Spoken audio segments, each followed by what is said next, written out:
Jeff, tell me when you're ready. Stream has been launched. We are dual streaming Okay. I don't know what that means. two platforms, Okay. Interesting. Cool. Twitch and TikTok. YouTube. Oh, TikTok. Hmm. Hey. Okay. Okay. Okay. All right. Hey, bro. What's up? I'm Vin, And I'm Jeff. and welcome to our podcast. This week is about drugs with our guest Jordan. Um, Hi. hey, Jordan. He is an old friend, literally from first grade. Like one of my first few memories of like in my little cul-de-sac neighborhood and little circle. I had like a lake out front, and we play out in the woods and try to go fishing and all this stuff. And growing up, one thing, it's awesome to have him still as my friend because he's one of those memories of like old Vin, right? Because who I am now is not even close to OG Vin, and just like all the crazy stuff Jordan and I would do together. I want to do a little story of like I remember.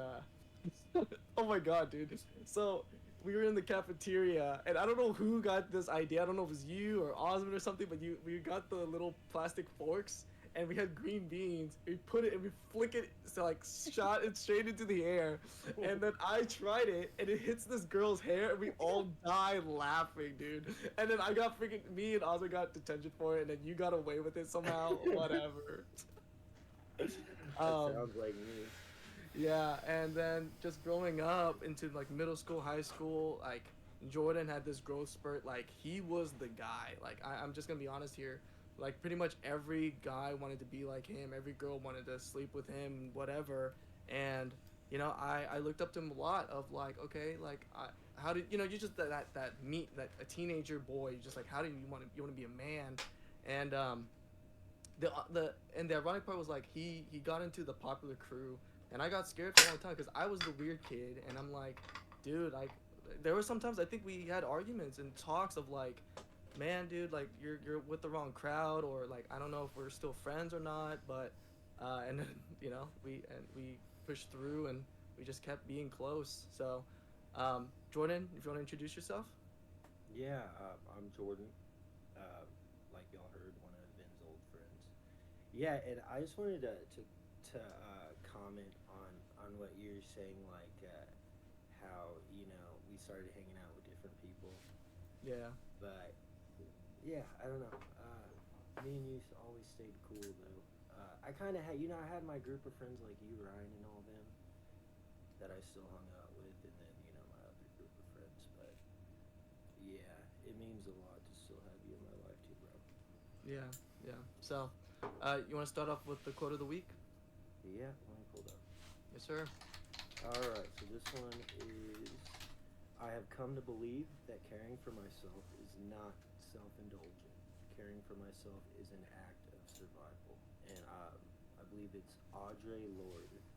Okay. And why did you pick this quote? Um, well, dealing with recovery and all that stuff. So first off, the most important, like the hardest part of recovery is like maintaining it after you did all the work, the whatever recovery, going to a rehab center, Mm-hmm. whatever it is. Dude, that's a cakewalk compared to when you get out there, like Okay. even day one. And so I had to come to believe that as long as I'm genuine, and this may sound selfish, just I honestly don't care. It works for me. As long as I'm genuine, in my intentions, and when I know I have the right intentions in my heart, when I do what's right for myself, it usually ends up being the best thing for my loved ones as well. So, Nice. yeah, Agreed. that's why I picked that one. Yeah, yeah. The meme of like, you have to love yourself before you can love others, Exactly. Yeah. and and also it's just like I even memories with us. It was like you were suffering through a lot, and we all cared about you, and you felt bad afterwards. Like, dude, like I was being a burden and stuff, but it's like, no, I mean that's what friends are for. That's what love is all about. But you kind of felt that like, dude, I'm being I'm being selfish and a burden. Um, Mhm. so taking care of yourself is always, it's always a good thing for sure. Yeah, because when you're down there in the dirt, in the dumps, like you don't have that awareness. Obviously, you're numbing all kinds of shit, Mm, emotions and stuff. So you don't have that awareness and that like I guess empathy to like where like now, if I do anything relating to a decision with a friend, I'm like, all right, how is this gonna make them feel? right. Yeah, you don't got that whenever you're all numb, especially from specifically what I like to take, which was pain pills, or opioids is the proper term. Right. So yeah, and then you get, once you start doing good, especially, you get back settled and are working the stuff, and things are going good. You really, there comes like a time, at least for me, to where all these things will just come back, flood back at once, and like you're having memories of like, oh man, I was such a dick. I was so fucked up, and I was such a dick, and like I had no idea how much of an asshole I was being. Like not being mean, but Just just being being honest. stupid. Yeah, and I was Yeah. just inconsiderate. I think that's the best way to put it. And then it's overwhelming, and then you get this feeling, oh shit, I gotta go get on my knees and apologize to everybody. And I believe that you do need to do that. But me and you have talked about this. Like, really, you should only you don't have to keep doing that. And a lot of people struggle with that. And you said something to me one time that really helped me. You kind of called me out. You're like, dude, I get it, and it made me think. And like, look, I shouldn't have to. If those amends are accepted and whatever, I shouldn't have to bring it up more than that last time.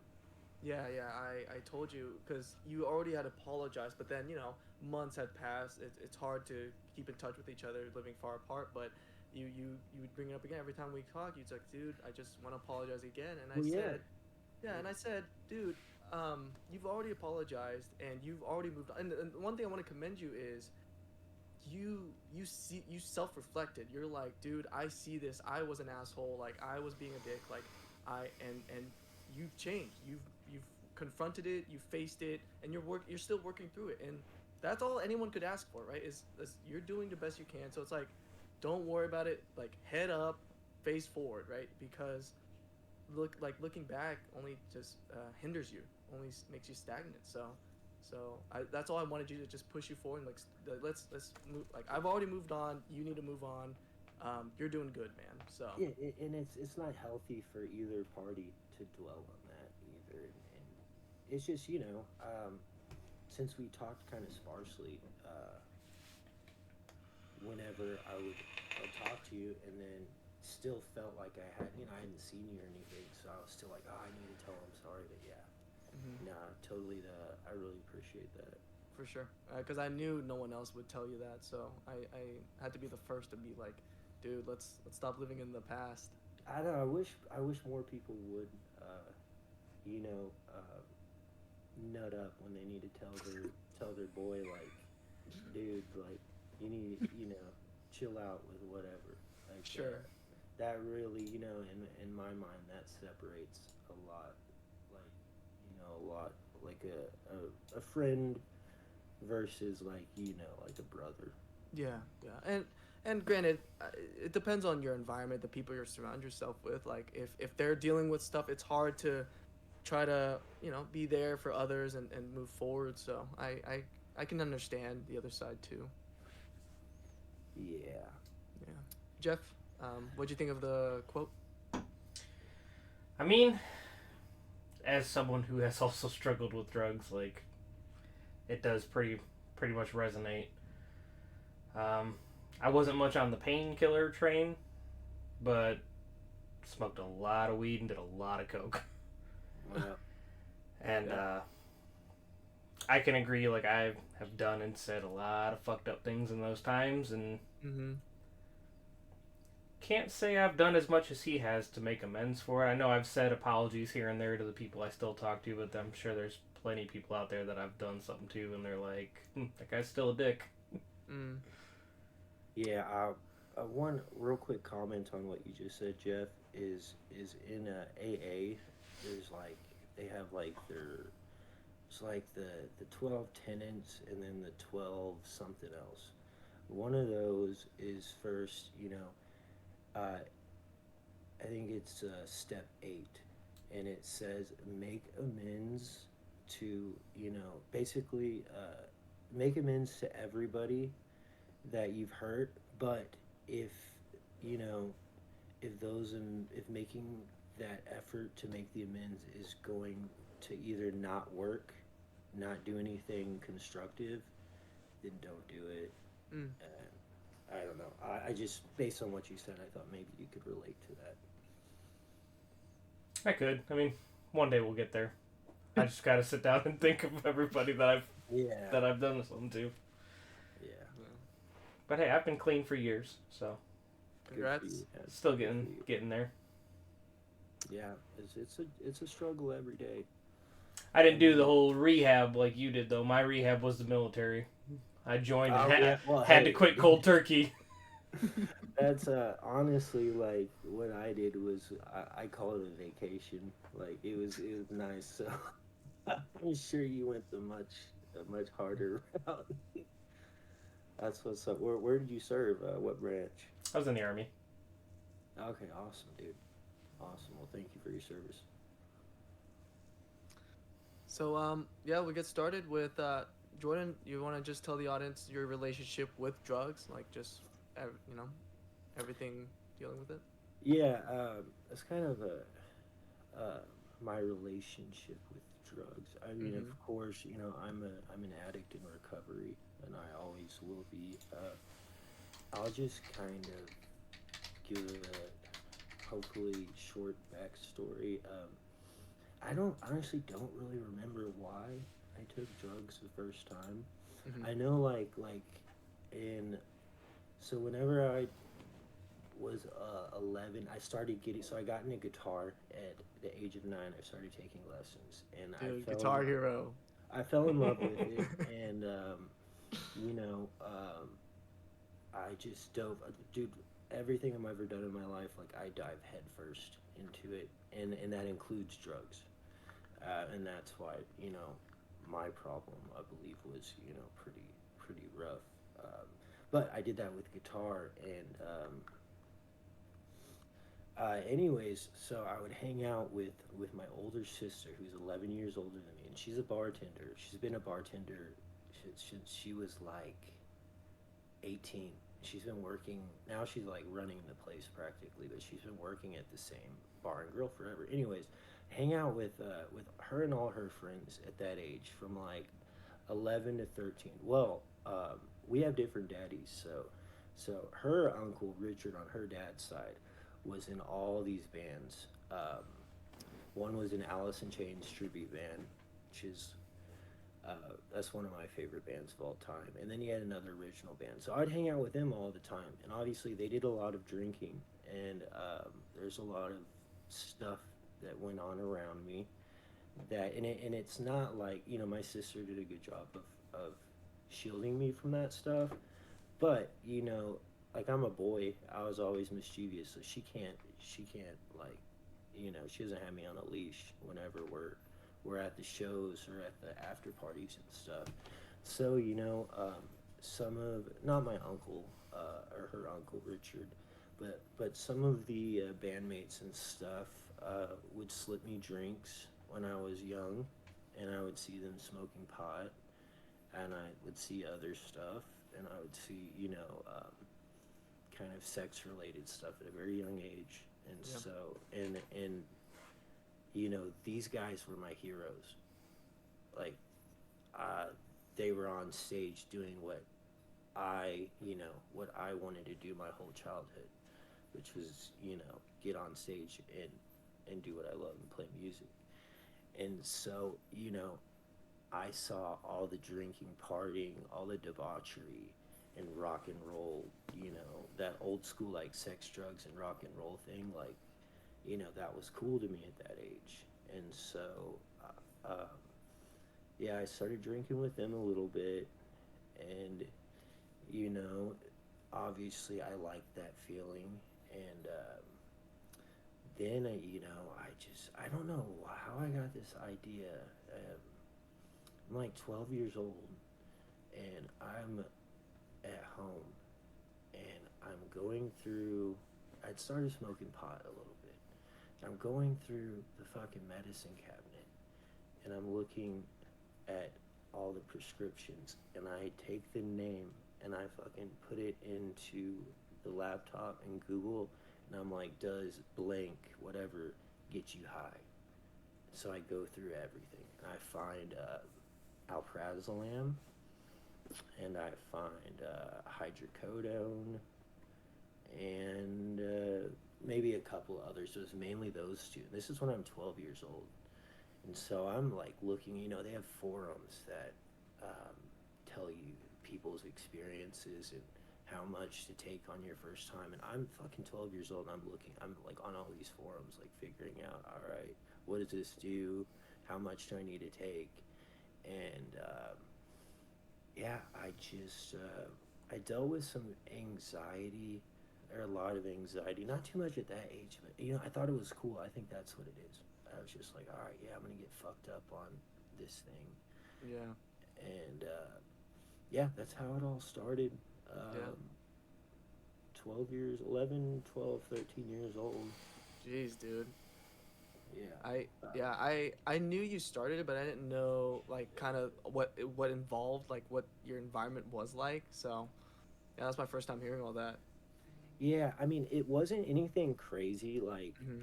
addiction wise until I started getting into like when I was like 16 and 17. I would say 16 is when I probably became an addict. Okay. Okay. Um, but it was experimenting and all that stuff. And Vin, dude, we had, especially when we got to high school, dude, we had a rough crowd in our grade. Like, Yeah. not our friends in our in our AP classes and stuff, but a lot of the Everyone else. people, yeah, Yeah. everyone else, dude, and the grade above, all the grades above us. Like it was a fucking shit show at this school called Martin High School. Um, it was crazy, and so I started getting involved with all those people and partying and you know smoking, going home at lunch and smoking every day at lunch, coming to class high. Now, dude, I fucking hated it. I'd be paranoid as shit during the fourth period. Oh Like, no. I shit you not, I'd be so paranoid every day. But I'd still go at lunch with my buddies, like, because it was cool. And Paranoid of what? Paranoid of getting caught, or paranoid because you got high? everything, dude. Yeah, Okay. like the teacher's gonna know, and then I'd start thinking about like an awkward thing I said to my girlfriend, like the day before or something, and it was just miserable. Like at least when I was in school, and Yeah. anyways, yeah. So it just went from there. Um, Started getting like regular supplies of Xanax pills and literally fucking. I'm not gonna say any names, but people too, Vin, that were like when I was in you weren't there at the time, but when I was in physics with like Ryan and everybody, like I would go to the bathroom every day and buy a fucking Xanax bar from one of the other classmates in there, Right. Right. and like and then I was fucked before I knew it, like Mm. and I'm living this lifestyle, and then I don't know how long. I think it was, yeah, it was senior year where I was like, oh shit, like I'm trying not to do this today, but I feel horrible. Like I'm Mm. sweaty, throwing up and stuff like that, and then Early signs of withdrawal. yeah, exactly. And then I would have those crazy cravings to go, take a Vicodin or a Percocet or Mhm. whatever it was that I could get at the time. Yeah. And yeah, it was it was just before I knew it. Yeah, go into like describing just the environment, all the people around you. Like, how did peer pressure play a part? Like, were you ever pressured to like, hey, like we're all doing this, like join us, or like parties and stuff? Like, how was all that with all your peers at the time with your groups? Okay, so for the most part, I was I'm not gonna lie, I was one of the guys That that peer pressured others? oh no, I didn't peer No. pressure others like that. No, but I was a guy that just already did it all the time. Okay. So, people would be around me and they would just, take a hit or pop a Hmm. pill or whatever. No, I can't say that I ever was like, no, dude, you need to do this, and blah blah blah. Now I've had that happen to me. So whenever it started getting worse, I think I was shit. I was a senior, and at my girlfriend's house, her house was like the party house. You remember Rachel then? Yep. Yeah. Okay. So, anyways, their house was the party house, and so we had a bunch. We'd always have a bunch of people over. And I practically lived there since I was dating her. And uh, one day, somebody who's not around now because of overdose, uh, rest Damn. in peace. But Right. they came and they had this little bottle in it that was like had all this brown liquid, and it was in a Visine bottle, and I was drunk as shit because we were at the end of the night. It was like 2 in the morning. It was like he's like, hey dude, you're gonna love this. Put this in your nose. And I was just like, oh fuck it. I was shit faced, Oh my and god. so I didn't know what it was, and I was like, and then I squirted a few drops in my nose, and I was like, oh my god, this shit's fucking awesome. I was like, I feel fucking amazing, and I'm like, I don't know if it was that night or the days after, but I asked that person, I was like, what was that stuff? And he tried to tell me that it was opium tincture, which is that's like old school, like when you imagine like a brothel in like ancient China, Right. Right. and like they're laying there smoking that stuff. Yeah, well, he took me to get it one time with him, and we're going to literally an area of Fort Worth that is quote called Murder Worth. Uh, it's a neighborhood called Stop Six, which is just across the lake from where me and Vin grew up. It's about 2 miles away, and I saw it one time, and it's like this glob of almost black shiny goop, and what the fuck is this? I'm like, dude. He's like, all right, I'll be honest with you. This you've been doing heroin. I'm like, Oh, dude. oh shit. But at the time, like, I was dealing with depression and stuff, and I think, from what I remember, when I was told that, I was just like, oh, okay, like whatever. Didn't even phase you. Yeah, at the time, I was in a bad place. But now when I think about it, I'm like, holy shit.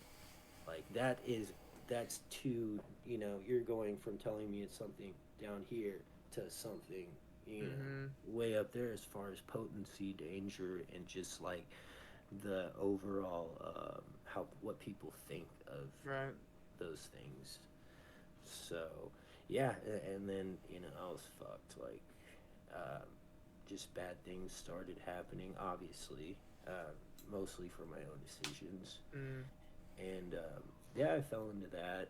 Uh, doing that really bad. That was the most extensive use in my life for whenever I was 18 to 20.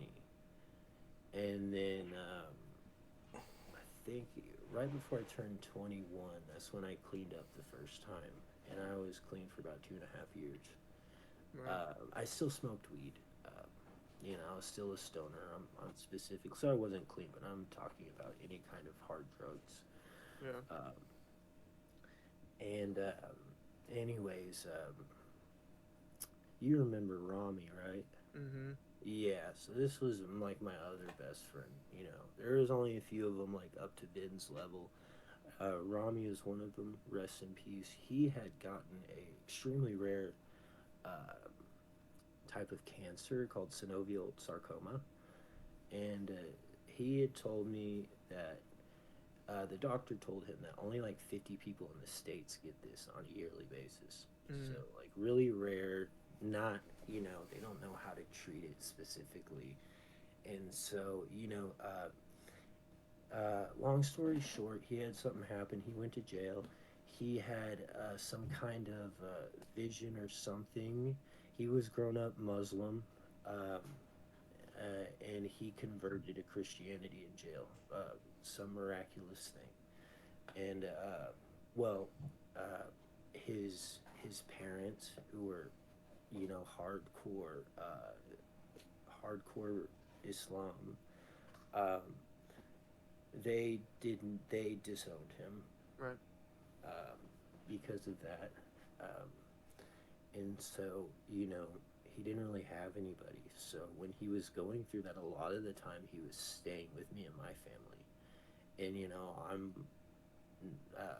I'm up there, you know, going to see him when he's getting radiation and chemo. And this Mm-hmm. went on for a good while. Uh, he got better, and we were all excited, right? And then, you know, he was like, "Don't get your hopes up." And then he was right. It came back, and like when it came back, it just came back heavy. Yeah. And yeah, so I had to watch him wither away from, like, you know, we were big dudes. Me and him were both like over 6'2". We worked out a lot, so we were, you know, 210 pounds. Watching him go down to like 100 pounds, looking like a fucking old man. And yeah, I wasn't dealing with that right.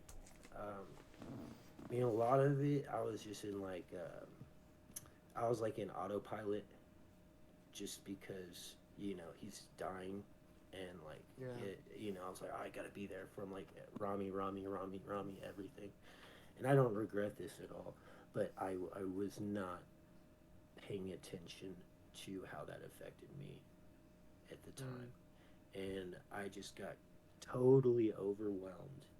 And yeah, so when we lost him finally, and then we lost it, you know, another mutual friend, James, 3 days before the overdose. And when we lost them, like, I hadn't dealt with it. I hadn't dealt with anything like that. You know, like my grandparents passing away, that's different because they're old. You know, I'm preparing for that my whole life. And but watching, you know, a 23-year-old wither away, that's, you know, that I've done so much with and been through so much with, that had so much more to give and so much more life to live, it just hit me differently. And yeah, I mean, I didn't know about these things as much or how important they were, but I didn't go get therapy immediately. I Mm. didn't do this, didn't do some of the things I could have done. So um, yeah, and then one day I'm driving on the highway, and I come up to a sign, and uh, it says in Fort Worth, Texas. It says the exit says Forest Hill Road or Street. It's a little neighborhood in Fort Worth. Uh, it said that on the thing, like 1.5 miles away, and then I just like got this like intense craving because that's where my fucking plug lived. Mm. Yeah, and I didn't even know if he was still there or not. Mm-hmm. And I remember like I'm going past it, and I was going through. I was having, you know, a moment with all that stuff, breaking down and stuff. And dude, I like cut off. I cut off two cars at the last second To to get to make that to exit. make that exit. Dude, it was like impulsive. It was like something took over my body Right. and like yanked the wheel. And yeah, I ended up over there, and I sat out there for a bit, and you know, one of them saw me out there and was very obviously happy to see me back. Well, And I mean, business, right? yeah, Like, oh yeah, yeah. yeah, Yeah. yeah. Everybody's money's green, then. Mm. They don't give a fuck. Yeah, And for real. so yeah, so they're very happy to see me, and then that's just when all this shit, and that's how I was like, all right, well I'm doing this to deal with this, Mm. and then my life just starts getting worse and worse and worse and Right. worse, and I'm being reclusive, not doing all the things that I love to do, not you know playing music as much and all kinds of stuff like that. And yeah, it took a long time and trying to quit a good few times, but I never wanted to do it 100% the way I wanted to do it partially my way. Do what? Partially your way? The recovery, like when I Okay. was saying I tried to quit many times, I never was like ready to fully wanting or thinking I needed to fully commit to a program that Mm. is completely outside of my control. Uh, and Yeah. so I would try for a couple days, go right back. Same thing happened a few times, and yeah, it took. I always knew it in the back of my mind, but like what the right thing to do was, and what I was doing. But it was one of those things that, like, one of those realizations that I'd push down because I didn't want to quit. Right. And that was my next question was there a turning point for you to where you were like, dude, I need the help. Like I need to go to the programs. Like was there a moment like that? Yeah, there was a couple. Okay. So it even, dude, it took like two tries at that level. So yeah, Right. I had overdosed. Uh, you know, two or three times, Okay. which is I'm not proud to say that. And luckily, every time there was somebody there Right. that, like, one time, I don't know how this happened. This is when I started kind of thinking about um, spirituality Okay. in a higher power. Was Right. all right. So, like, I've been clean for give or take 6 months, Sure. and well, I got drunk, and what happens when you get drunk? Your inhibitions go down, Correct. and so I was at one of my weed guys' house. Just going there to smoke weed, drinking with them, watching football, and then he comes to me and he asks me, he's like, "Hey, dude, do you still know that dude that you used to get that stuff from?"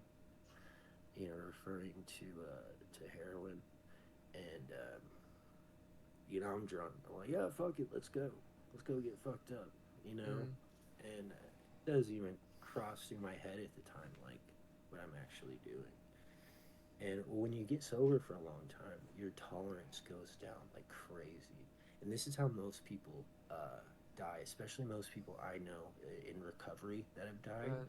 Right. It's they got clean, and then they went and used the same thing in at a similar dosage that they were doing Right. before they got clean. And then, dude, your tolerance is so down, like so low, you're out like a light switch, and you never wake up unless you're lucky enough to have somebody there. But anyways, when that happened, so I started driving around. I was fine at first, obviously I was intoxicated under the influence.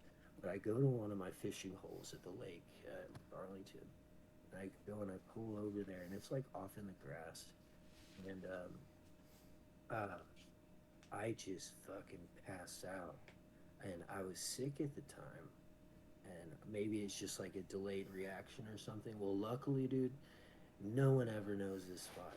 I'm like the only person I've ever seen there, and a couple buddies. Well, these two cat fishermen happened to like pull up, I guess, some amount of time after I got there, and saw me passed out in the car with like my head on the steering wheel. And so they called Cops? 911. Yeah. Yeah, they called 911, and they busted me out of the thing, and I woke up in the ER, and I'm in the ER. I wake up, and like I'm on this table, right? Well, I've always had these like real, like, I don't know. I call them Asian veins. 'Cause Okay. I don't know. I just know other Asian people. I'm a quarter Japanese. I don't look like them. I know some other Asian people that have like little skinny deep veins.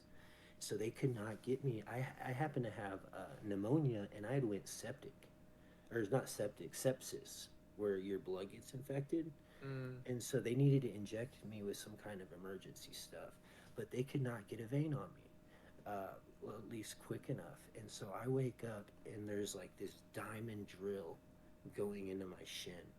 Ew. And well, what they do, like if they can't find a vein, apparently is they go into your bone marrow and Dude. put the drugs in your bone marrow, and I guess that's like the next Yeah. best thing besides hitting a vein to get medicine into your system quickly. And luckily, they knocked me back out.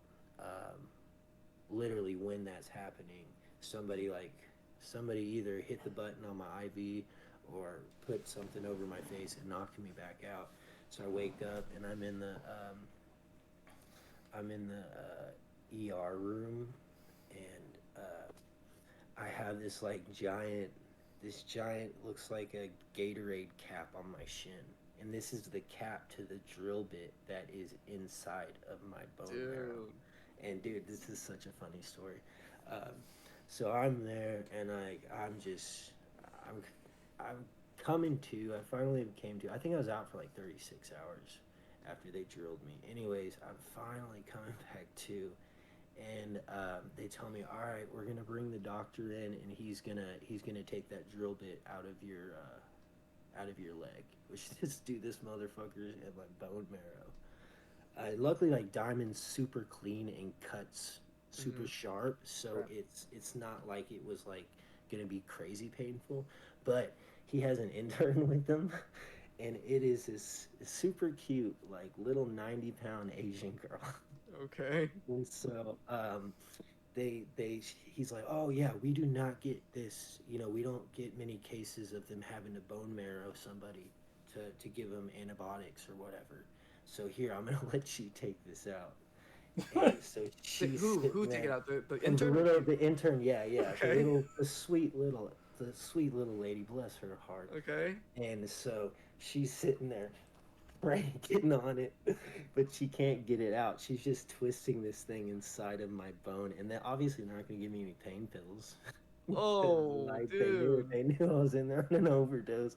So I'm laying there, I'm like, ah, and they're cranking that little Gatorade cap, and she's tugging on it, and she can't get it out. And I'm just screaming, I'm cussing, and so, and then Dude. finally, the doctor's like, let me see this, sweetheart, and he gets it, and he goes. And cranks it out of me real quick. He's like, boy, you got some dense bone marrow. And I was like, thanks. I was like, can I have something for the pain? He's like, fuck off. No way. He did not He's say like, that. yeah, no, he didn't say fuck off. Okay, yeah, I knew it, you liar. No, I wish he did though. That'd be such like a better story. But no, he's like, no, we can't Oh, do that, dude. oh That's god. not uncommon when you're in there for an overdose and you're like, "Can I get some pain pills?" Their first reaction is, "Yeah, fuck off, no." Yeah. Oh, Oh oh, man. I was even laughing after that happened because of just the whole. It's just a silly story, yeah. but yeah, it was that was a crazy one, and it happened before where I had to go to the ER another time after being revived by the paramedics, and yeah, then I was like, oh shit, all right, I'm gonna die if I keep doing this. Mm-hmm. Like in our area of town, so this was when the fentanyl epidemic started. So Okay. this is like we graduated 2014. So this is like it's like 2020ish. Mm-hmm. And so from what I used to take, because I'd been, especially at the point where I had the 2.5 years, a lot changed, and so all of the pills that I used to get, which were 30 milligram oxycodone, which is like instant release Percocet or something similar to that, right? And well, all of them, when they used to be real, now they're pressed in fucking Mexico and with this fentanyl stuff. And so that's what happened was I went and got one of those, thinking that this is like a, you know, a real pain pill. And no, what happened was they're fake press pills with much more potent shit in it. And so I knew that because they showed me my drug test. Oh shoot, yeah. Yeah, now this was one of the times. So the time I told you about going to the ER, that was heroin. This was the other time because I took a pain pill that was fake. Right. But yeah, and that's what happened to a lot of people at that time. Right. Lot of people died. A lot of my friends died whenever they started shipping the fentanyl over here. Right. And it's just crazy if you watch a documentary on how that works. They make it so cheap in China, and then Really? you know, Not in yeah. Mexico? No, China no, no, too? no, no. It comes from China, so Okay. so they make what's called precursors that are made in China in labs, super cheap, right? Hmm. Now these Chinese gangs and probably the fucking government, dude. I think it's an indirect attack from China on our country, and here's why. So Okay, but We're we'll getting go into too conspiracy deep. theories Yeah, now. we'll I'm go too getting deep. yeah. Yeah, This yeah, we'll go too deep. Yeah, no. Okay. Just I think is a possibility because Sure. okay, so these pharmaceutical companies in China are making these precursors. Well, apparently gangs are getting a hold of these. Well, it's not apparent; it's a fact. I guess the triads and similar gangs get a hold of these. Now they make deals with the Mexican cartel. They send these precursors over to Mexico, right? And then in Mexico is where they whip it up from precursor to the product and then press it into pills Mhm. using a press that presses it into various pills that look like, you know, Xanax pills have had it in it. I know a friend, our friend JD, his cousin, passed away on that in a Xanax pill, Yeah. and just different pain pills and stuff. And so, yeah, you know, people are more aware of it now, but no one realized that like literally everything you're getting, if you don't get it if you don't see it come out like from a pharmacist's hand, it's got that stuff in it, Yeah. and it's just yeah. And right now it's just. Dude, it's doing a number on our country. No, I'm not gonna get into that whole conspiracy. So before we go socially, personally, why did you continue with drugs? If you saw like everyone, you know, dying, you're hearing all these stories, you're seeing the repercussions, like, so why did you personally keep continuing unless that's just part of addiction? It's part of Yeah, I addiction, mean, man. You can't control yeah, yourself. yeah. And it wasn't yeah that's a big part of it. It's like you can't control yourself, but another thing is part of that not controlling yourself, your thoughts aren't your thoughts, so Yeah. you're convincing yourself why it's okay for you to do it one time. Yeah. What were some of your thoughts when like mental it's gymnastics? like it's like oh well, you know, I can just do a little bit, right? Or Mm. I'll just do it one time Mm. and you know, won't do it again, or you know, when I was already in use and something like that would happen and I'm Yeah. in the middle of my use, well, my tolerance is so high, I'm okay, everything I get is usually the same strength, which you never know. It Mm. could change any day and kill you. That happened to me where I could have died, and it's Mm. just like those cravings, and also you know when you're in the depression and the anxiety, Yeah. you're I, dude, I didn't care. I'm like all right, well, I don't want to live this other way having to deal with all this. So Mm. if I die, at least you know I'm dying like not, you know, I like okay, well, I'm willing to risk that to Right. be able to numb all these feelings. Right. So on top of the addiction, you were like dealing with depression, anxiety, all these other mental health illnesses. and it's just like, dude, I just want to get away from all of it. Let me just Yeah. take these. Yeah, I didn't care. Mhm. Right. I was so focused on that part of it, and then Right. there's this thing too in recovery, like so a lot of the people that where it takes a few times, some of the hardest people to get clean are what are called functioning addicts. Okay. So a functioning addict is obvious what it sounds like. It's like you're an addict, right? But you're still able to go to work every day, and still able to pay your bills, or Mm. make it. You're still at least able to make it by. Right. Um, well, then you always have this excuse of, well, I don't need to quit. I can handle it. Like I'm getting all my shit done. Right. So no, I'm not like these other junkies. I'm not like these homeless people on the street. And Yeah. then you start getting into this whole like junkie hierarchy, which is Okay. just the most ridiculous thing in the world. Whereas like there are people doing these crazy drugs that think they are better than other people because of the way they use it, Okay. or their circumstance in their life, because they're still going to work. And it's just like, when you finally take a step back from it, you start looking at all that, and you're just like, holy shit, like this whole existence is insane. Yeah. Wow. It's wild. Yeah. Yeah. Anyway, so yeah, So that's the answer to that question. right. So then, would you say socially that's probably why most people do drugs then as well? Because that was personally for you, socially, society wise, like with drug epidemics and stuff like that. What would be your answer? um yeah, definitely a lot of people doing that. In the lifestyle, like a lot of people, they get involved in dealing and stuff, and Mm. I got involved in that.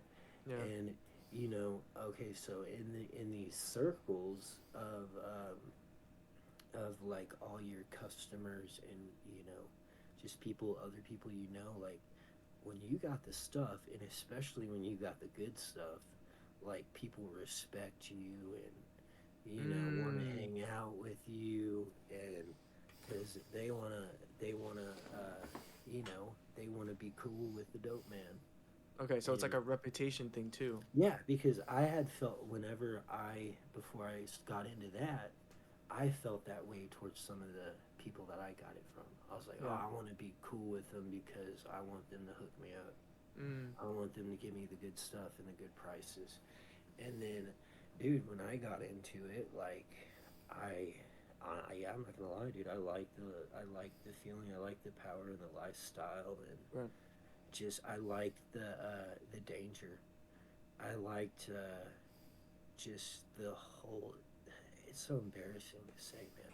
I like the whole like fucking getting away, like doing this and not getting caught thing.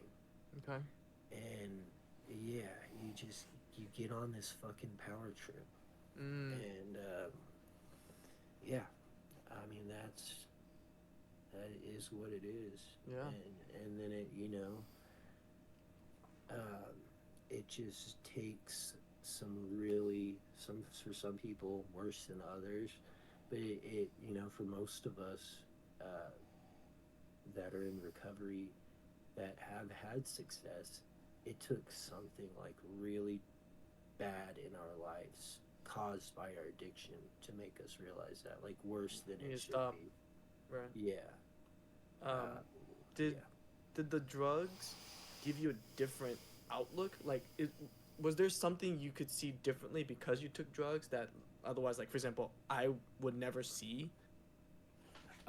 With opioids, no, not really. Okay. As far as like, are you talking about like thoughts and ideas and stuff? Yeah, thoughts, ideas, No, like okay, yeah, not so much with opiates, but like I'm sure Jeff can relate, like with cocaine. Um, Dude, like whenever I was doing, I work as a studio engineer and music teacher and stuff, and I've always done that since I was like 15. And dude, when I would get coked out, dude, I would be in the studio getting shit done for 12 hours straight. Yeah, you hyper focus and you think you can do anything. Yeah, mm, As soon as a exactly. thought comes to your mind, you're like, yeah, I can get that done today. Let's do it. Let's go. huh. Yep. Okay. Yeah. Yeah. So ones like that, and then, and I'm not trying to. I'm just being real. I'm not trying to Yeah. glorify anything. Sure. But and then you go into hallucinogens like Okay. LSD and mushrooms. Now that's when you have a total perspective shift in Okay. ideas that you wouldn't get. Um, Normally.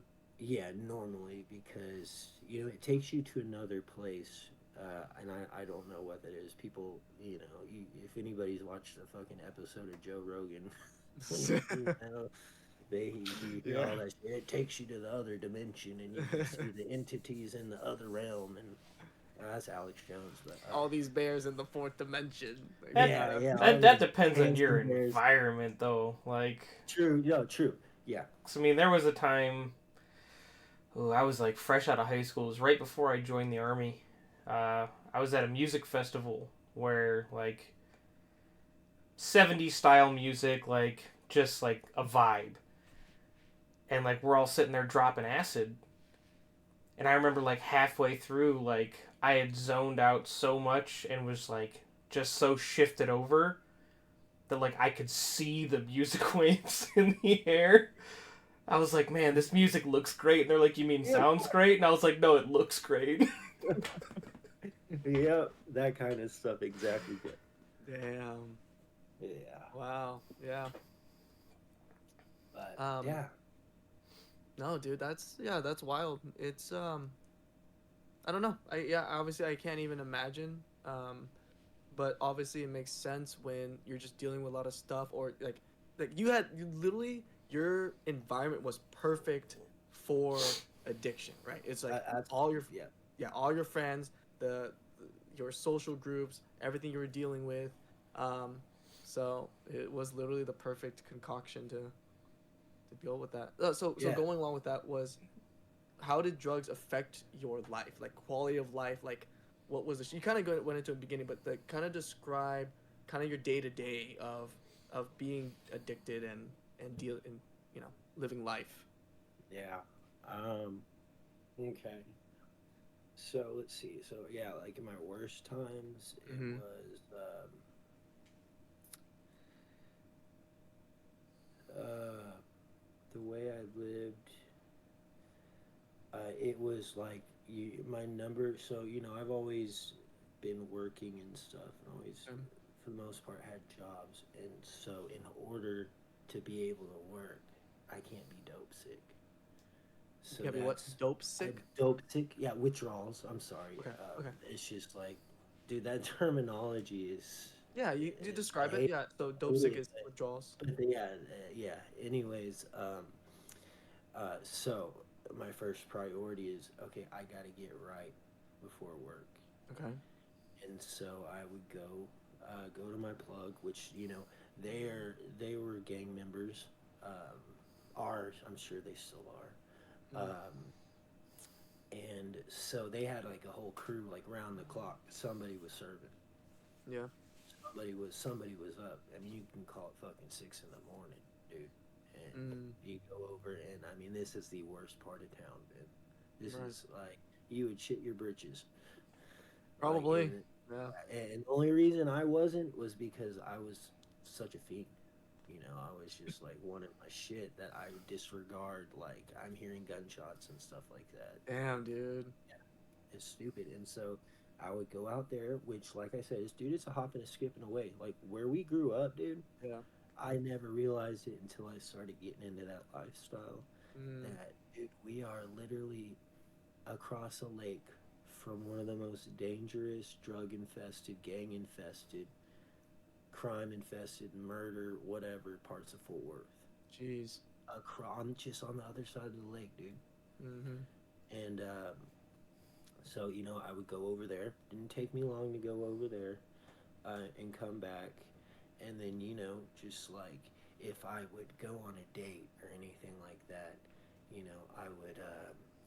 I would have to do just enough to where I'm not high or anything, but Okay. I'm okay. Right. And like any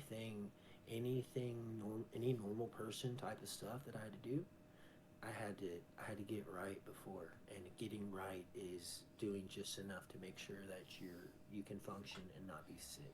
Right. Just enough to take Uh, the edge off. yeah, just enough to where you can go sit there and not be craving and stuff Mm. like that too bad. And yeah, so it'd be that. And then I wasn't in these worst times, dude. I wasn't like playing guitar, Right. like like you know. Thankfully, like with my occupation, dude, I have to play and Right.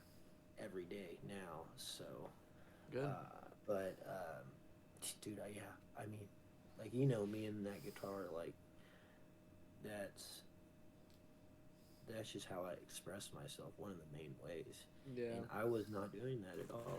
Right. Dude, I have these skills that I developed from classes I took from the teachers I was blessed to have, Yeah. and it's just all going to waste in like parts of the prime of my life when uh, I should have been getting started Mm. what I'm doing now.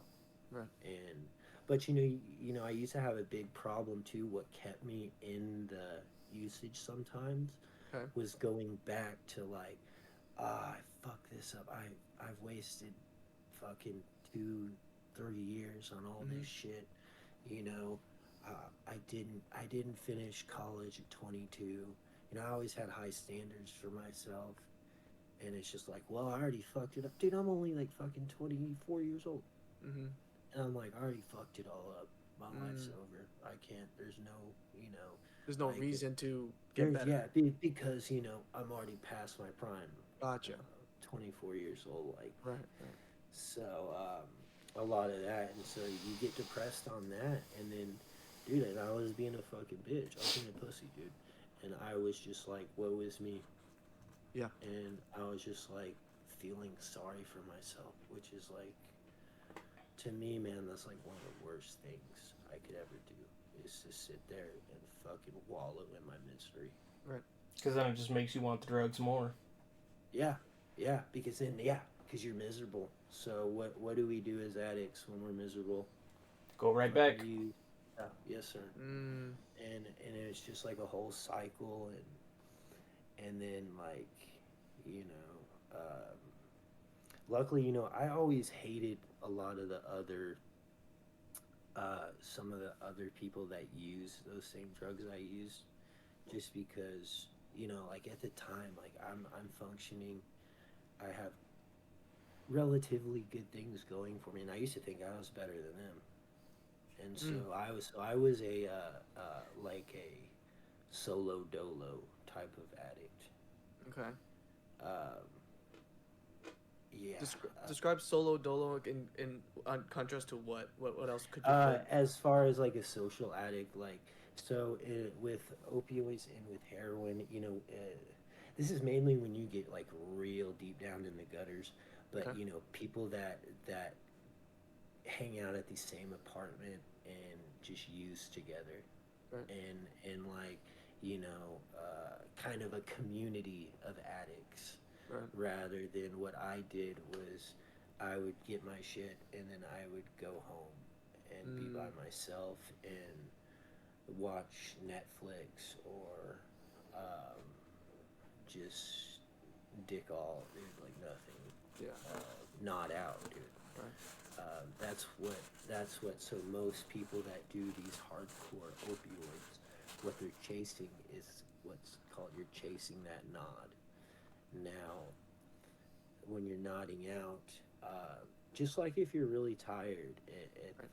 the end of the night, you're just your head's going down, and it's just, I don't know what it was about that, but that's like how in your head, like, oh, I'm fucked up, I got some good stuff, you're feeling good. Mm. And so that's what people would chase.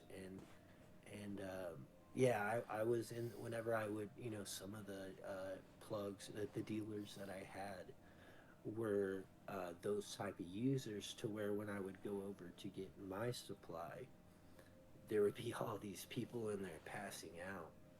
And so I'm like, oh shit, I don't want to be around this. And I'm I mean, I'm watching people fight and stuff because somebody thought they stole their stuff from another person, and Right. so that's why I did stuff by myself. Gotcha. You should avoid it. And I was Yeah, the yeah. opposite. I was more the party doer. Yeah, yeah. When I did coke and lots of hallucinogens too, which is a small period of time, but yeah, that's that environment. Yeah, I would do the same thing, but yeah, with the opioids and stuff like that, it's a much darker, like, Well, for nah. me, the only one I did like alone was weed. Like I'd sit at home, smoke a bowl, and watch fucking movie or something. But any of the Yeah, mushrooms, LSD, Molly, like all that, the coke, that was always at parties and bars, like with all the guys or all my friends or whatever. yeah, yeah, um, yeah. With the downers and stuff, it's a little different because you're too fucked up to go up there and party and stuff. Yeah. Like, who wants to be at a rock show or a rave? And they can't even be conscious enough to enjoy You it. can't even like get off the ground. Yeah. So yeah, yeah. So there's a lot of there's those cultures. Okay. Each all these different drugs, like what Jeff was just saying, like cocaine and hallucinogens out partying. Yeah, that's kind of the social environment for those drugs, and so each drug category or even individually, like they kind of have their own culture. Yeah, so that so not so even another layer of addiction is socially, right? If you don't have a good social group, a support group, and your druggies are only your only groups, you're gonna go to them. Yeah, exactly. Mm, And yeah, and like you know, I was blessed to where most of my friends aren't those people. gotcha. And that's how I was. Like I had that set of friends where that's what we did. We got fucked up, listened to music, did whatever, went to bars. But then I had my other group of friends where it was like, every once in a while we'd pack a bowl and smoke some weed. But Yeah, they were more into like the drinking scene, Mm, which alcohol's still a drug, in dude, my it opinion. can be, from what I've seen in treatment centers, that is, as far as destruction to your physical health, alcohol is probably the worst drug. As far as like when you're talking about full on like people that are drinking like a bottle a day of mm, vodka and stuff like that. I mean, I've just seen like it's called gout, where your like feet swell up, Hmm. and it's I think it results somehow from like the you're getting so much. I believe alcohol like that has something to do with sugar, right? Yeah, when your body breaks Yeah. down alcohol, it turns to sugar. Right, and I think that sugar from the alcohol breaking down is what gets makes that gout happen. Because a lot of people that get gout, and I'm not sure, I'm not a doctor, but I know a lot of people get gout because they like eat really shitty.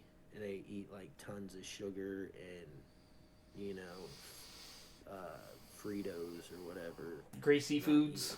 Yeah, greasy yeah. foods, sugary foods, stuff like that. So, and Yeah, that and my that's what this is what I learned in recovery. yeah, my uncle got gout and he parties like every weekend, every other weekend usually. So, and he drinks a whole like like he's like 35 and he still gets blackout drunk. And then he got gout a few months back and he couldn't work for months. Yeah, Like they lost my aunt and uncle lost half of their income because of gout.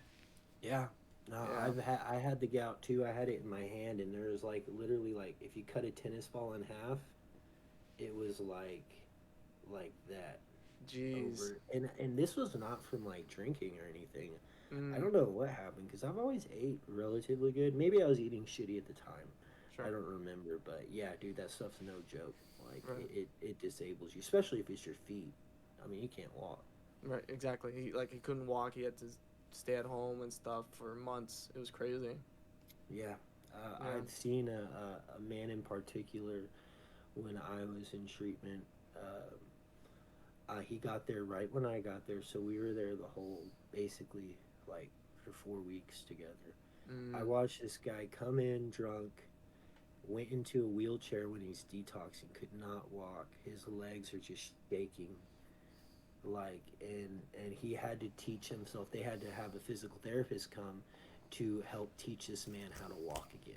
Right. And at about, when we both were about to leave, he was finally off the walker, but still like, just, tippy toeing around, or not tippy toeing, but like shuffling around. Mm-hmm. Yeah, so just from what I've seen, like, I don't know this from like a scientific perspective, but from what I've seen, the people that struggle the most physically were the alcoholics. Now, like with opioids, uh, what most people say that have been through this stuff is that it's the most miserable withdrawals, Mm. as far because you're puking your guts up, and I already have stomach issues, so I'm vomiting even more than a normal person would, Right. and you're sweating, you just feel horrible anxiety. I mean, it's indescribable. Think of the flu with like a panic attack times 10.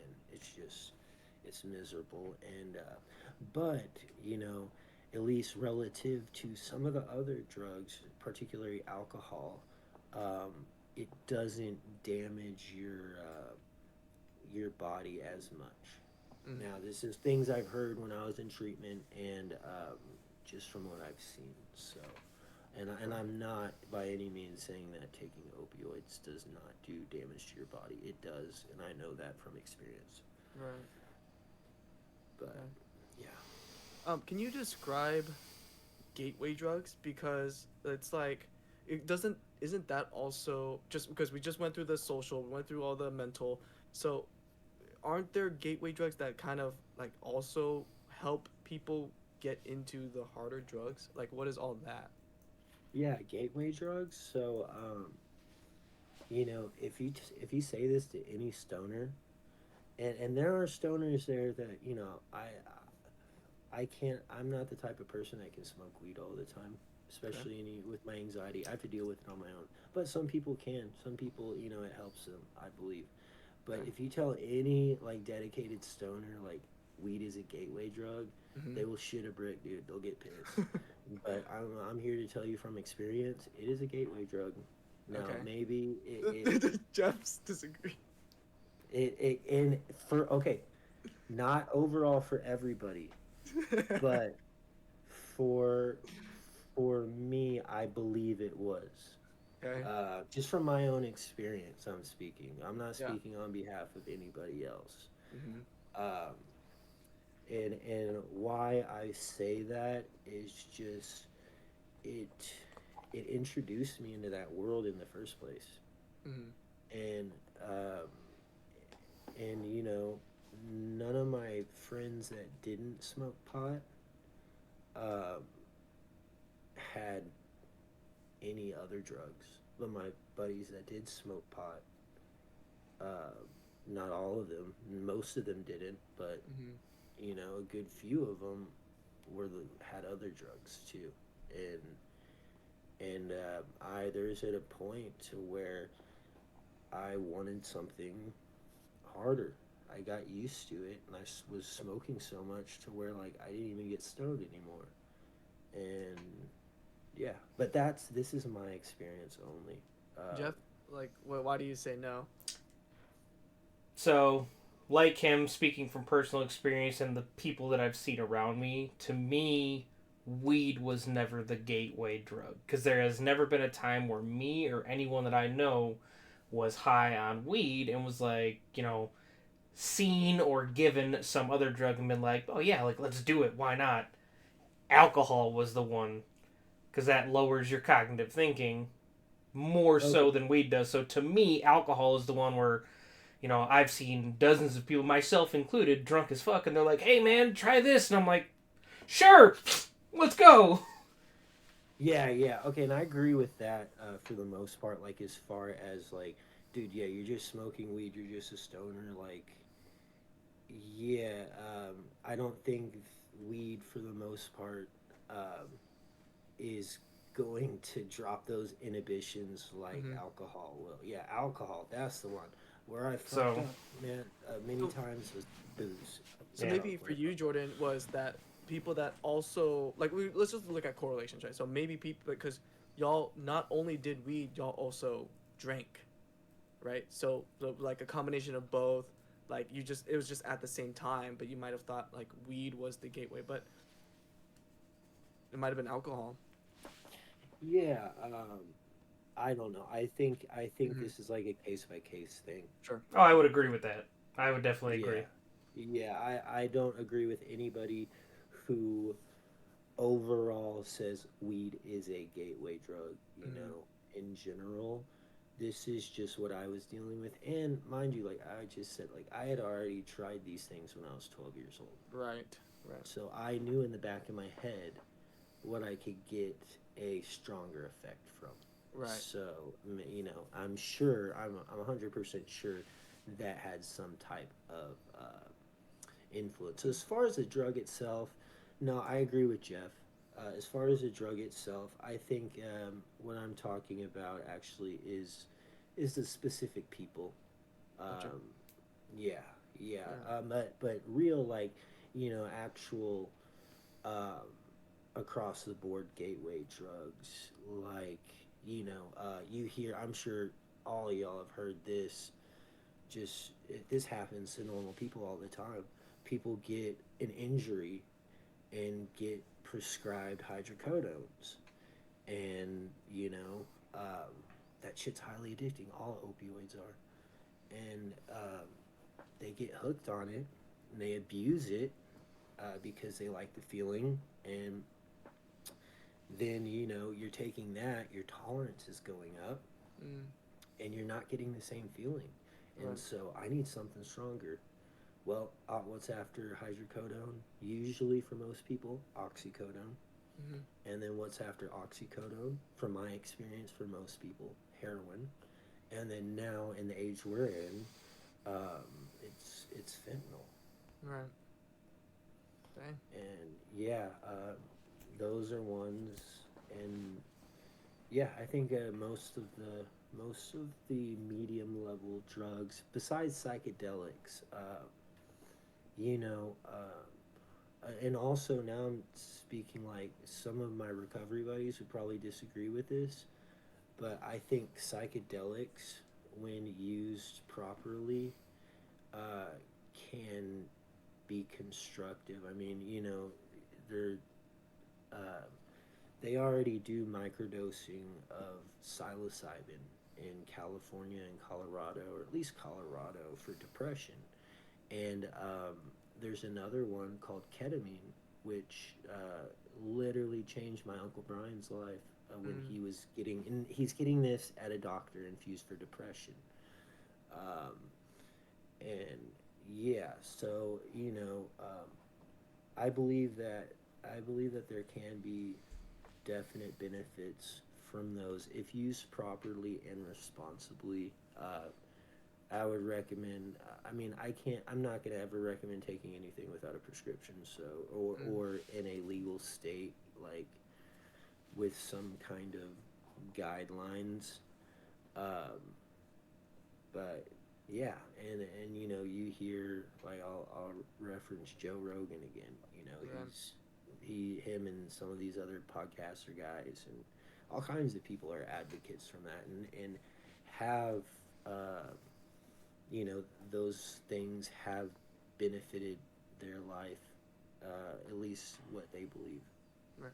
But yeah, it's like weed is now used as like a pain management drug, Exactly. Yeah. as long as it's used responsibly, prescribed by a doctor, all that. Like, I'm not telling you go out and buy some pot and get high, but Hmm. it can Yeah. have medicinal effects. Yeah. I mean, you can get, even, dude, even in Texas now, you can get a marijuana card, a medical marijuana card. Now, it has to be like lower than 0.5% THC, which is, that's like your Reggie. I think that's worse than But Reg. yeah, that's probably worse than Reggie. But yeah, I mean, dude, the fact that Texas is, at least gone that far, like, I don't think you can argue against that too much anymore. Now with the psychedelic stuff, I think that's a lot newer. But there are legit studies and stuff on, especially on microdosing for psilocybin. I've read a little bit on it to the point where I actually have a friend who has a license to grow psilocybin mushrooms for medical research. Yeah, and that license is issued by the government, and you know, well, sometimes you can trust them, sometimes you can't, but but in this case, yeah, I've seen it for myself, family members, like I just mentioned, my uncle Brian. So yeah, but yeah, that's about what I got on gateway drugs. It's Gotcha. I Thanks. think a lot of it's case by case, and Okay. then I think it's overall these mid-level drugs, lower strength opioids. I would say cocaine could be a gateway to meth. From what I've seen from just a couple people, I don't know that, but it just makes sense to me. Yeah. So, so then coming to the end, are you still dealing with kind of those feelings, the cravings today? Yeah, Yeah. sometimes. Those You never go always away. will. It, Yeah, okay. yeah. Anybody tells you that, and I go days where I don't think about it, Nice.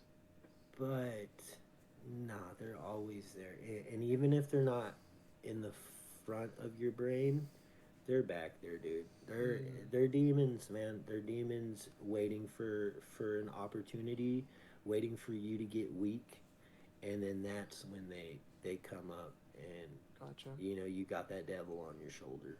Yeah, we even got someone in the chat here agreeing with that, saying that those cravings Yeah. never go away. Yeah, Right. yeah. So for you, when the cravings do, well, I guess for both of y'all, when the cravings come back, what do y'all do then? Um, Me specifically, well, we have when you start working the steps, and I'm referring to AA or NA. I do AA. Hmm. The reason I do that is because when I started, I go to NA. Okay. People would, whenever I'd be going out to my car, people would be trying to sell me dope, Oh like that are no. literally. These were guys in the meeting that were like crying about their stories, and then Yeah. I go out, I get in my car, and they're like, "Hey, you need some ice, bro?" I'm like, ice is meth, by the way. Um, and yeah, so that's why I started going to AA. But it's funny, man, with these NAAA groups. So the AA group I would go to, when I first went there, I Yeah. told them that I was like, I'm not a drinker. I really am not. Hmm. I'm a opioid guy, and there's just some like really old school guys in there, and they're like, well, if you're gonna be in here, you're gonna have to say you're an alcoholic. You can't say you're an addict. You gotta say you're an alcoholic. But then I just started. I did more online meetings, more I would say moderate, not so like extremist AA stuff, and it's all the Gotcha. same message. So NAAA, same thing. Is basically just like some substitutions here and there. Yeah. Jeff. Um, I'm more so the distraction type. Like when I get my cravings, I'll just try and focus on something else. Mm. And I think Yeah, one thing that really helps me though is I don't really have access to any of the drugs I used to do anymore. Like Hmm. I have zero idea anywhere near here where I would even attempt to get cocaine. Gotcha. yeah, and Uh, that would help too. and the only one that I still have access to would be mushrooms, and that's just because I have a friend that grows them. But I'm not Yeah. about to go into his field where he's growing them for government research and be like, "Hey man, can I take some of your mushrooms?" Oh yeah, your buddy's growing it for the government. Yeah, he's growing it for medical research. Where do you live, Jeff? San Antonio. Oh wow, they're doing that in Texas. I don't know if they're doing it in Texas, but Oh okay, it's where he okay. lives and it's where he's growing them. Yeah, yeah, I got you. I got you. Mm. Cool, cool. Yeah. Oh, so Jeff, I had a question for you. How what was the time frame for you? Like, did you, where was Cass in the timeline with when you were addicted? Cass wasn't in the picture. Okay. The only thing that I was still doing when I met her was drinking and smoking cigarettes. Mm-hmm. And she had asked me to quit the cigarettes mainly because she's Okay. allergic to tobacco. So like Okay. the smoke would irritate her and cause some damage. So I ended up giving up cigarettes shortly after we got married, and gave up drinking 7 months ago. Congrats. Good job, man. Congrats. Yeah. The drinking was for medical reasons. Okay. The doctors told me that I'm in like pre-liver failure. So they were like, you need to stop drinking, and you need to stop drinking now. Yeah. So I quit cold turkey. Yeah. So if you had to pick one thing, what has helped y'all the most in getting away from the substance abuse? I'll go ahead. Let's see. Mm-hmm. Well, staying busy Yeah. is a big thing. Disassociating from those people. Okay. Is another thing. And repeat the question again. What is like the one thing that helped you the most in just getting away from the substance abuse? Okay, I kind of Yeah. misheard that. No, you're for good, you're me, it's Jesus Christ. Okay. And I'm not going to get on a whole thing about that, but Sure.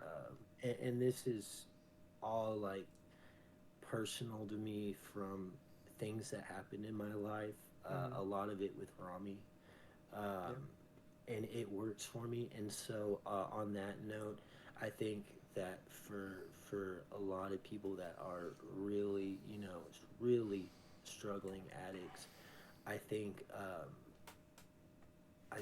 spirituality to some degree and whatever works for you, I think it's a necessary component in Right. maintaining sobriety. Right. And Christ just works for me. Right. For me, it's always working towards a goal. Okay. The biggest turning point, I did lose one of the closest people to me in this world. He died of a heroin overdose Yeah. back in 2019. And that was like the first, like, okay, like, don't even look at drugs anymore. Don't think about them. Because, I didn't want anyone to have to go through that with me. But by then, I was already, like, on the path to sobriety. At that point, the only thing I was still doing was drinking. Right. But after that, like, it was always working towards a goal. That was when I was in college. So my goal at that time was graduate college, then, get a job. And each time I achieve a goal, it's just setting a new one to keep my mind focused on something else. Nice. In the chat, we have working out or eating ice cubes. So for some reason, ice cubes work. Why ice cubes? Whoever's in the chat that said that, please elaborate on ice cubes. I'm interested in that. We'll get back to it when he replies. But so Jordan, do you regret all that? Do you regret all this? Like, if you could turn back time, would you have done your life differently specifically with drugs and addiction? Yeah, hell yeah. Yeah. yeah. But I don't live. I do my best. I struggle from time to time with it still, but it's not constructive to like dwell on that and think about that all the time. And in recovery programs, they tell you not to think like that and stuff. But like being completely honest, I don't know who wouldn't, that at least that had problems up to my level and then beyond. I mean, fuck yeah, dude. Like I wish that I missed so many things. Yeah, I gotcha. So he replied it's the cold sting that helps you, like, take your mind off of the addiction. Yeah, the cravings. I can see it. Yeah. Maybe I'll try that next time I get a little pot. Eating ice cubes, buddy. So lastly, what advice would you give to people struggling with drug addiction, or maybe they're thinking about doing it, or they're getting involved? Take it a day at a time, and there's never a better day to quit than today. Yeah, I agree with that. And say that for me one more time, Ben, so I can answer that. What advice would you give to people struggling with drug addictions, or they're getting involved with drugs? Well, specifically like currently struggling. Dude, people listening or they're looking for help. Yeah. Yeah, the hardest thing to do is almost always the right thing to do, and the hardest thing to do for me and a lot of people is to come clean to your loved ones Mm, and or ask for help. right, uh, Dude, it's so hard to do that, right, especially if you're a functioning addict. You have all those excuses to I'm getting by, to not quit. And if you're if you can sit back and have the self-awareness to really look like how could my life be different mm-hmm, if I wasn't if all these whatever addictions, even like sex addiction and shit like that, right, eating, if this was if I dealt with this and this wasn't a part of my life, like uh you know what could I accomplish? Because right, if you are able to take that step back in your own head and and be real with yourself, I call it busting your own balls. Like, okay, yeah, dude, yeah, it just when you have that monkey on your back, you're you're over encumbered. mm, And if that monkey's not on your back, I think I think anybody struggling with addiction could do uh, could contribute a lot more to everything. yeah, nice, Yeah. And those, those that are thinking about doing it, maybe peer pressured or have had it put in their face, dangerous things. Uh, Dude, you don't have to be cool. And somebody that's gonna put that in front of you and pressure you to do that, they ain't your friend. mm, They ain't your friend. I like that, yeah, Don't be afraid to reach out for resources either. Yeah, mm, yeah, and there are plenty of resources.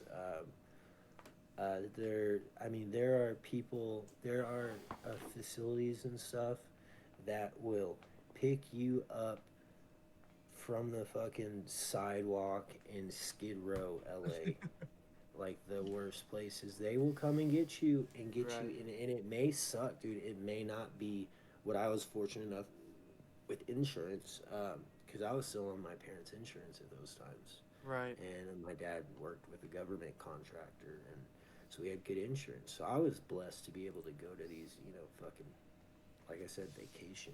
right, Uh, and it may suck if you're that down, but there are groups out there and there are resources that will get you somewhere where you can get clean. And it might suck, but uh, it's a drop of water compared to the rest of your life. nice, man. Okay, Yes, sir. we'll get to the testimony side. Jordan, you've given your testimony. I'll start because I'm uh, pretty much all the drugs I know is from freaking Jordan. I mean, he's the one. He'll tell me he done this, done that, and then he'll just kind of tell me what's happening. I'll be like, dude, I don't know what you're talking about. I can't relate.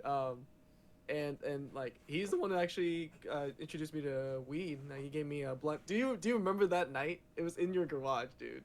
Yeah, I Um, do. yeah, we got the foldable chairs out. We're just hanging out talking, and he's like, "Yeah, dude, do you mind if I smoke a blunt?" And I was like, "Okay."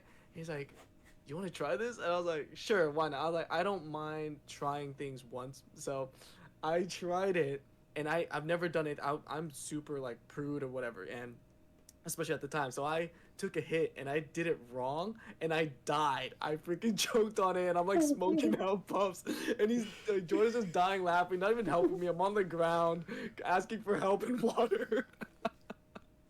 And he was just like, dude, that was like that's most people's first time. He's trying to be like, I was like, dude, and it tasted so bad. That was the worst thing I've ever tasted in my life, dude. That was because I used to smoke the shitty White Owls. um So that's always like a memory of mine, like just in your garage. You couldn't even give him quality stuff for his first time. Come on. No, it was good stuff, but it was like some shitty Rillos. Oh, And God. Ben never smoked, dude. So like the whole wrapper of a blunt, at least with the cigarillos, is a big leaf of tobacco. So that probably tasted like shit to him. Dude, He never smoked I anything. I remember the taste to this day. I'll never forget it. How bad it was, dude. So thank you for that memory. Yeah, you're welcome. Shit. All right, Jeff, take it away. I don't even know really what to say. I mean, Mm. the whole reason I got into drugs in the first place, the town I grew up in, like, it was the middle of a cornfield. There was nothing else to do. Where at? I grew up in, like, rural Illinois.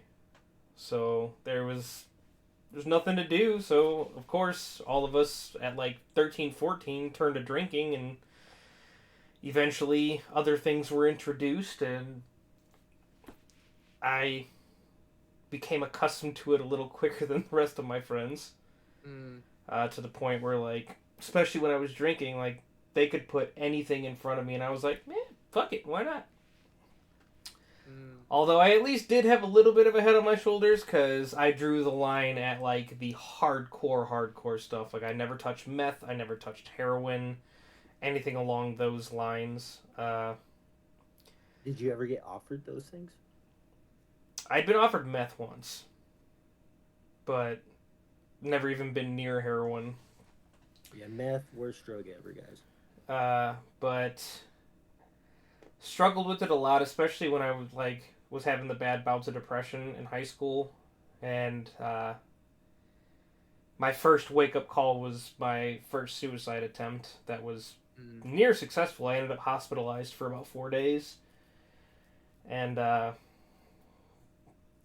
when I got back to school 4 days later, I acted like nothing happened. Everyone was like, "You okay?" I'm like, "What are you talking about?" Like, just completely ignored it and went straight back to doing drugs. But I was a functioning addict. Like, still went to school, even went to work after school. Granted, I was high at both of them. But then I knew I wanted to go to college, so I decided to join the army, and you can't exactly get drugs when you're in the military easily. So I ended up going through withdrawal when I was in basic training, and just played it off as I had the flu. Damn, dude. And like fought my way through all that, graduated basic, got to my first duty station, went to Afghanistan, and as soon as I got home from Afghanistan, like, went to college. And never went back to any of the drugs, with the exception of pot. Like, I had smoked pot a couple of times since then, and I had done coke once since then. Mm. But other than that, like, I haven't touched anything other than weed since 2019. Smoked weed for the last time in 2021. Had my last cigarette in 2020. Had my last drink earlier this year. Well, congratulations. Congrats, man, for sure. Yeah. That, dude, especially one thing, quitting smoking, like, when you've recently gotten sober, Mm-hmm. like, so real quick, like, in at least the treatment centers I went to, like, when everybody gets off, they are just chain smoking cigarettes. Like, some people like 4 packs a day. Damn. Packs. 4 packs? Yes, I saw people smoking 4 packs a day. Like, Dude. getting like a couple cartons a week. Like, it was. Holy crap. Even at my worst, I was never that bad. My worst was in Afghanistan. I was about 1.5 packs to 2 packs a day. Dude. Yeah, 4. but you're stressed in Afghanistan, I bet, though. Like, did that potentiate that, maybe? Well, the fucked up thing, and the guy in the chat is actually someone that deployed with me. I tried to quit smoking right before we went. And I made it like 2 weeks.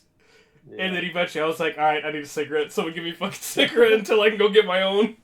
Damn. Yeah, I've heard that a lot of people in the military smoke a lot of cigarettes. That's where a lot of people pick up a smoking habit. Yeah, and rehab's the same place. Dude. There were people when we went overseas, never touched a cigarette. Like, I had never seen them smoke. They said they'd never touched a cigarette. And then, like, by the end of the deployment, they're a pack a day. And I'm like, damn.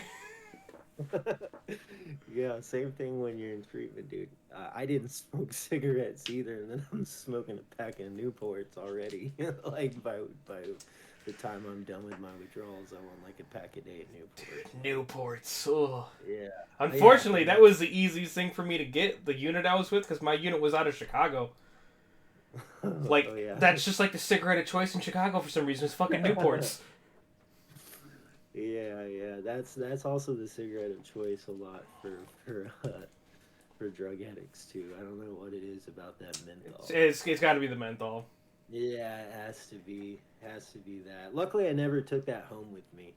But whenever I was there, I was smoking up a storm, and I never have hardly. I think I smoked cigarettes for like 2 years when I was like 18 to sophomore year of college. Oh no, I started when I was 16.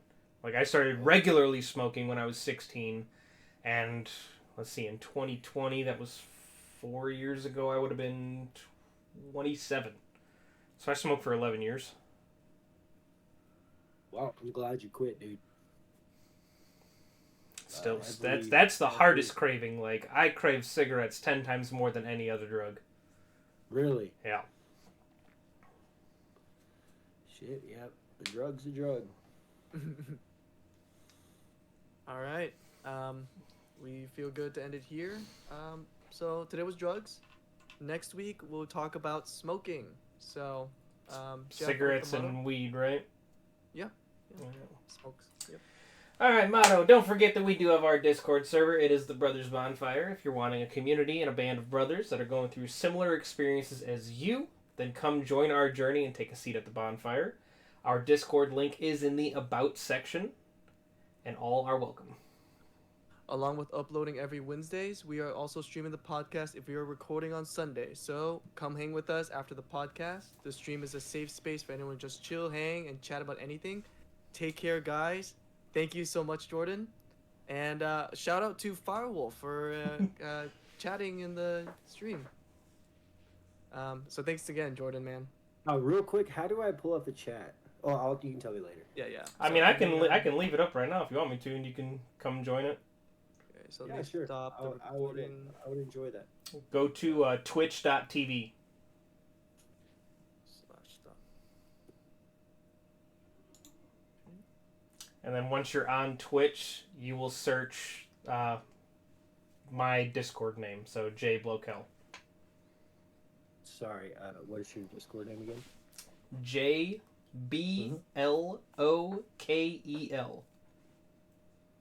LOAEL. KEL. Okay, JBLOAEL. K, not an A. You said a what? Not an A. I'm sorry. The letter K, as in Kevin. Oh, my bad. I couldn't hear it. All right, I got you. You should see it live, and you should see our three faces. Yeah, I see an ad now. Well, yeah, there's ads. Cool. Well, yeah, I really appreciate y'all having me on, guys. Yeah. So at the end, we had asked for feedback. So how'd you feel about the podcast? How'd you feel, and what are your thoughts? Any criticisms or anything? Nah, it was super smooth. Like, Yeah. I feel like all of us talked about a lot, and then like, dude, you were on point. Like, as soon as we'd finish up on the topic, and it would get quiet for like a split second, like you're on to that next one. Like, you're really good at that, man. Thank you. So Thank you. I think that was like really professional. Appreciate it.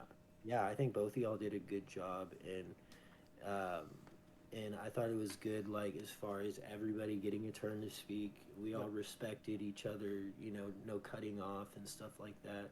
That's one thing that annoys me in podcasts, is like when people are cutting each other off and stuff, and then you the wanted to cameras, listen. Yeah, and then the camera's constantly going back and forth between like those people. So no, I think y'all did a great job, and I enjoy your podcast and the episodes that I've listened to also. Appreciate it, man. Yeah, y'all do a hell of a job, and I'll be around. I mean, yeah. I mean, remember you're coming up at the end for the finale with porn and sex. So Oh, I'm coming up on porn and sex. you said Oh, you yeah, wanted to talk about it. No, I'm just kidding. Yeah, yeah. But that'll be a couple months from now. So Okay, just a note on that. I was not a huge porn guy, more of a sex Yep. guy. Right, I So mean- I just want to make sure. I mean, I can comment on it, like from when I was younger, but I mean, if For need be, we me- can always get another guest that had more of like the porn addiction side. yeah, Like, I don't. To I have don't four know of what- us. Yeah, If- it's up to y'all. okay. Yeah, because our max is 4 people, so we easily could find a porn addicted person. So. I got somebody in mind. I'm gonna ask him. Okay, you do that, and then we'll have a 4-way, pun Oh intended. yeah, a Yeah. four-way. on the porn and sex podcast. We're gonna have a four-way. Fuck yeah, party. Firewolf said that's apparently everyone served in the military at one point or another had a porn addiction. Is that you Is that volunteering? Oh Oh, Firewolf. shit, I would too. You ain't got no pussy out there. I mean, not gonna lie. When I was over there, I had a hard drive with nothing but porn on it. Jesus You got Christ. Osama bin Laden with the hard drive over there. He said nope. He's like, I ain't coming up for that. Fuck that. Oh man. Oh, that's funny as hell. I would too, dude. Yep. You're around a bunch of sausages all day. Oh, Lord have mercy. Yeah, man, I had a lot of fun, guys. Good. Yeah, I'm glad. It took a bit. It took like maybe 2 months, like definitely a month and a half of just getting a lot of feedback and everything, and us, me and Jeff, kind of figuring out how the podcast worked, and then this is the result you see today. So you get the good end of it. Yeah, no, y'all got it. Y'all got your thing together. Do y'all have don't y'all have one more member of the crew? Cullen? He's an honorary. Yeah, he's an honorary co-host. Yeah. Okay. He honorary steps up to host when I'm unavailable to be Oh, co-host, okay, gotcha. or on specific episodes where it's both me and him as co-hosts. Like if we both have a lot to add. Yeah. So I have a question too. How did you get to know Vin, Jeff? I was actually Vin's boss. At Bucky's? No, his job after Bucky's, we worked in a call center. I was the supervisor / trainer, so I trained him and then supervised him when he was in production. And What was it about Vin that made you want to be friends with them? he was my star student. Oh, Like, yeah, of course he was. Not to toot his horn, but like of the 135 agents that I trained in that year, he stood above the rest. Like I never had to tell him anything twice. He was doing his own research and figuring things out before I even had to explain things to him. Like essentially I gave him what we were doing, he ran with it, and I never had to worry about him. Fuck yeah, that's my boy. And I got one thing to say too about Vin. I think everybody should know. Okay. So no, this isn't anything crazy or funny. So Vin, his dad had to move to Vietnam when we were real young. Like, I mean, we were like 11. Dude, this dude was the man of the household at 11 years old, taking care of his whole family. And like, dude, my mom still talks about that, Vin. I still tell my friends when I talk about you, like about what a G. Like, you are a fucking gangster to me. Dude. You are a straight up gangster. I'm the opposite of a gangster. But I thank know. you. You know what I mean. Yeah, I know. You know Vin's gonna ride this high for the next week, right? Yeah, I hope he does, man. He knows how much I love him. Yeah, I love you too, brother. Yeah. Anyways, now how do I? Let's see. How do you? Okay, no. Y'all are gonna post this on Wednesday, right? No. So we are backlogging. So we're. Let me see. Yeah, this episode won't air for another 3 or 4 weeks.